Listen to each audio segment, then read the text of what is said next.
On en parle souvent, mais on ne sait pas toujours ce qu'elles recouvrent. À quoi servent les indemnités des députés? Comment les dépensent-ils? Sur les 577 élus de l'Assemblée nationale, seuls 4 ont accepté de jouer la transparence totale. C'est le dossier de cette édition. Il est signé Zoé de Bussière et Antoine Husser. Le dernier envoi, c'était 3 000 euros. 3 000 euros, c'est ce que vient de dépenser le député René Dauzière pour envoyer 20 000 lettres à ses électeurs. Difficile d'habitude de savoir où part l'argent des députés. Mais 4 élus de l'opposition brisent le silence. 4 sur 577, René Dauzière est l'un d'eux. Depuis les années 90, il examine les frais de l'Élysée. Aujourd'hui, il publie le détail de ses propres dépenses. C'est quoi là? Là, ce sont les factures qui sont liées à la permanence.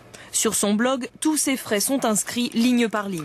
Exemple, 804 euros par mois pour son local de circonscription, 150 euros de fourniture de bureau, restauration 880 euros, on trouve même 21 euros de coiffeur. Total pour le mois dernier, 5 482 euros. Ce détail, René Dauzière l'a publié pour que ses électeurs comprennent à quelles dépenses un député doit faire face. Quand il s'agit de fonds publics, je crois que la transparence doit être de mise. Une transparence qui reste l'exception, alors que dans d'autres pays, elle est la règle. Pourtant, en France, chaque mois, les élus perçoivent près de 20 000 euros d'argent public. D'abord, leur salaire net, 5 300 euros environ. Ensuite, une enveloppe de 9 000 euros qui sert à payer les collaborateurs. Enfin, une indemnité de frais de mandat ou IRFM pour couvrir leurs frais. Mais beaucoup de députés cumulent des mandats et donc des indemnités.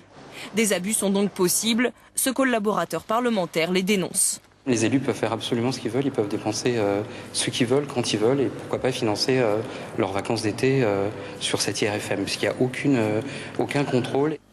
À droite comme à gauche, l'action de René Dauzière dérange. Cette députée de la majorité y voit un coup politique. C'est une opération de com de la part de l'opposition et une opération qui est loin d'être aussi transparente que vous le dites. C'est donner de quoi manger à une curiosité que j'estime exacerbée et qui finalement est un peu de l'antiparlementarisme primaire. Il faudra attendre la rentrée parlementaire pour savoir si cette démarche a des chances de convaincre un peu plus de 4 députés.